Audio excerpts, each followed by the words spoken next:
Күнжелес каналы Чүй облусунун Кара-Балта өйдүңүндөгү арашан койлорун көрсөтүп берип жатты эле. Бүгүн 3-чү күнүбүз, эртең менен 1-чи Жайыл районунун Степной айылына келдик. Бул Кара-Балта шаарынын ылдый тарабында.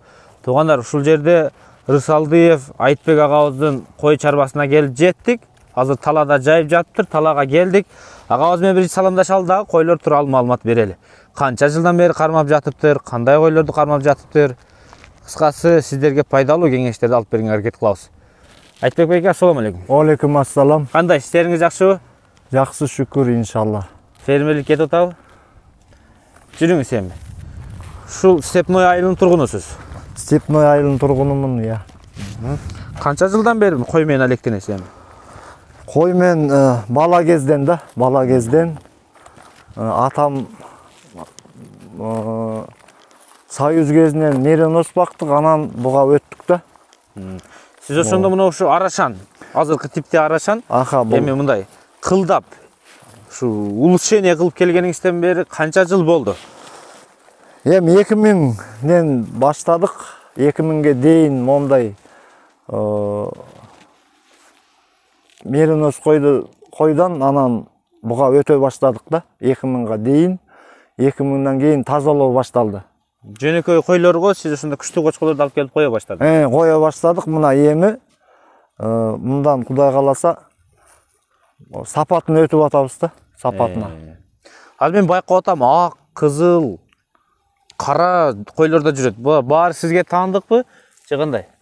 Бул эми туугандар бар, байкелерimiz бар, ошолор кошуп койгондо тиги ак, тиги кара, ала дегендерди. Меники мондай кызыл түштү да.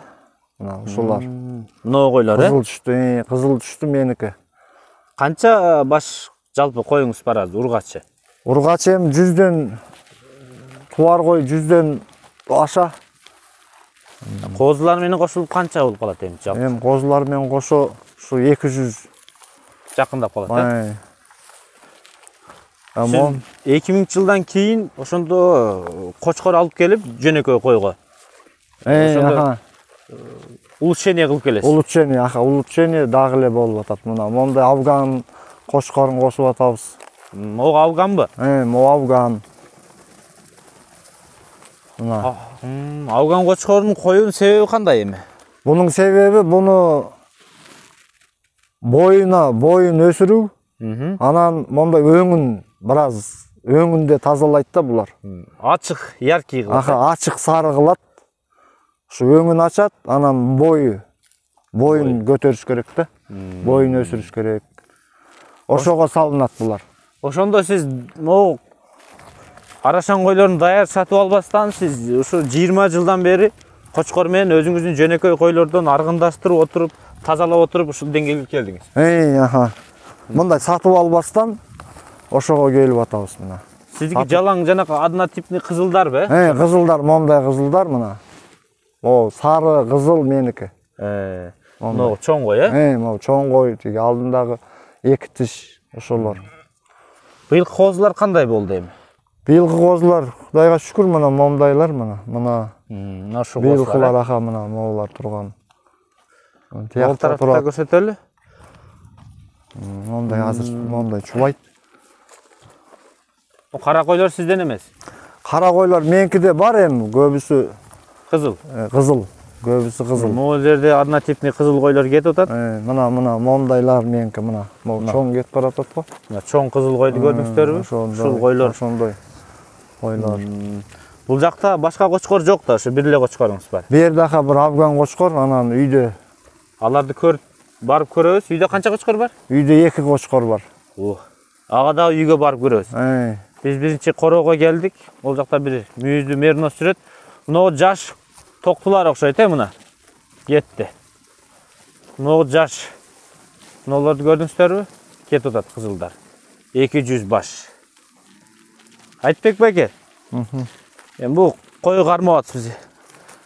Азыр эми арашан койго спрос көбөйүп, тим эле эми баалар да көтөрүлүп калды. Эми турмуш тиричиликти ушу кой менен өткөрөсүзбү же башка дагы иштеген доход табасыз башка жактан дагы?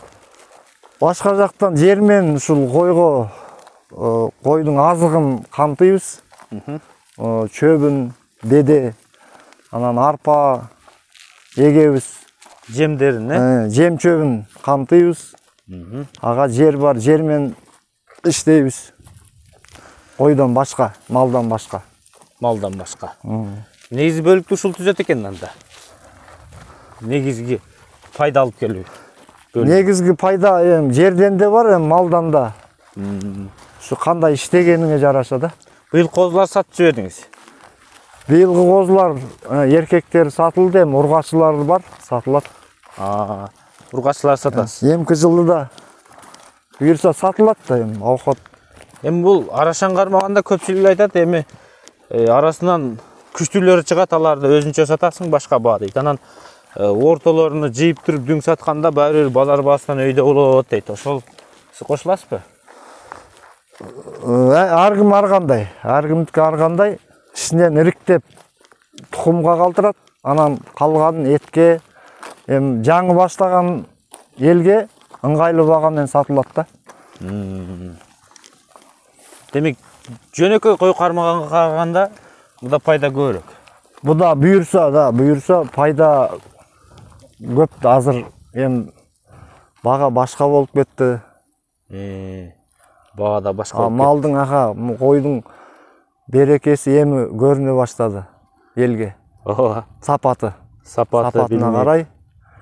Кыргызстанда койдун баасын эми ушунчалык Кудай жогору деңгээлде кылып койду. Койго ушунчалык ооруп калды элдер.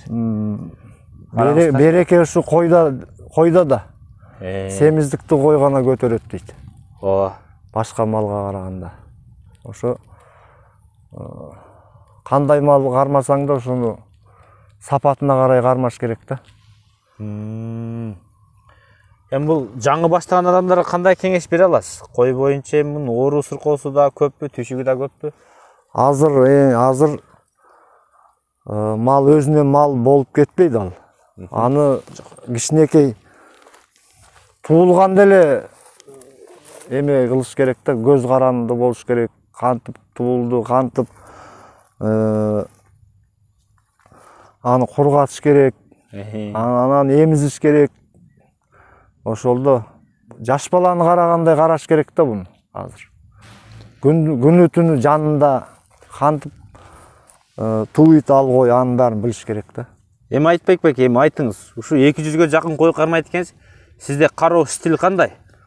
Кандай жерде кармайсыз? Жайлоого чыгарасызбы же жайытта кармайсызбы дегендей? Кароо стил мондай, жайыт менен эле жайыт, анан кышында үйдө туут болот. Жазгы тала жерде кармайбыз. Асты кургак болсун. Жайлоо айылда бар, жайлоо. Мондай айылдан чыгып, мондай суусамырга буюрса айдасак ба деген ойдор бар да. Жайлоо. Атак сиздики жазында дагы ушундай талаларга жайылат. Жаздай далада жүрөт. Талада жайылат. Ысыкта кыйналбайбы? Ысыкта көлөңкөгө кармайбыз. Бактардын арасында сууга айдап, суудун жанында. Демек, өзүңүздө жер бар, чөп өзүңүздөн камсыздалат, жем өзүңүздөн камсыздалат деген. Жакшы. Биз эми кочкорлор көтөрүлүп, сиздер жеринен көрө алдыңыздар. Мына ушул койлорду Айтбек агабыз мына көп жылдан бери алектенип, мына ушул кызыл койлор ушундук экен, ушундай деңгээлге келип жетиптир.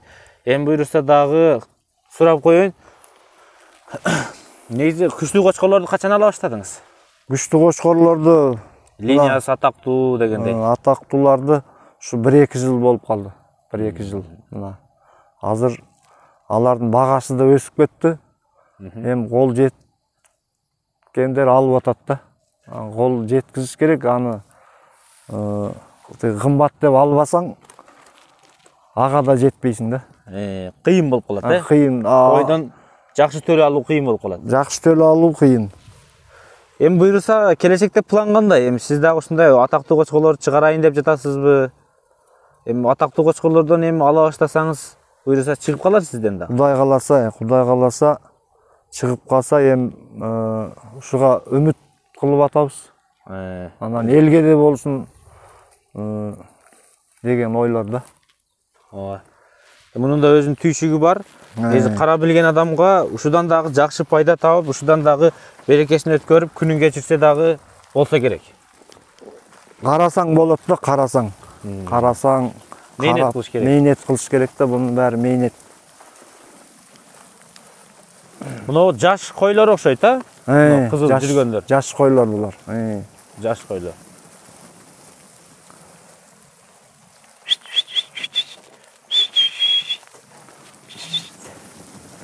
Ай чиркин ай.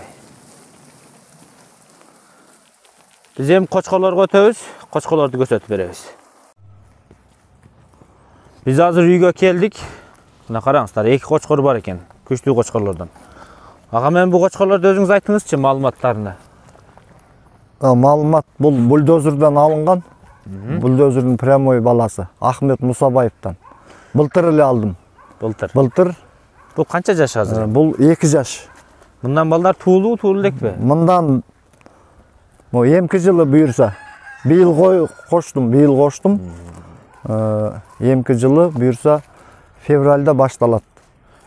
Мартта да, Мартта буйрса. Полный бойлорун ченеп көрдүңүзбү? Бою 98-99 экен. Под метр. Аха, под метр почти. Өлчөп бир жолу өлчөп көрдүм.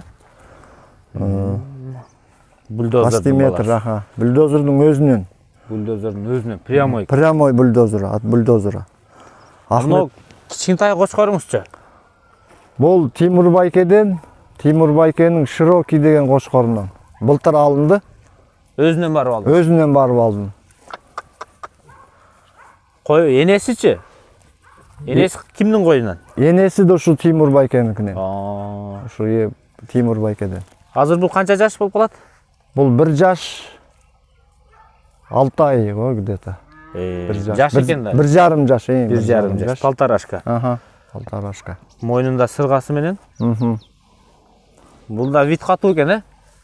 Вид катуу экен. Эми муну качан коебуз кочкорго? Буну быйыл койдук, бир 25 койго. Аха, 25 маткага койдук. Буйрса түшөт. Мына кочкор көрдүк, 2 кочкор бар экен. Эми биз жанакы чөп, жемдин расходун да сурап коеюн. Негизи сиз жалпы ушул корооңуздагы койлорго бир жылга канча түп чөп камдайсыз? 1 жылга 2,5 миң 3 миңдей эметем. 2,5 3 миң. Канча тонна жем камдап коесуң? Жеми 10 тоннага дейин. 10 тоннага. 10 тоннага чейин. Мына туугандар, биз эми көрсөттүк, мына ушул чарбаларды көрсөтүп бердик, арашан койлорду. Сиздер саламатта калыңыздар.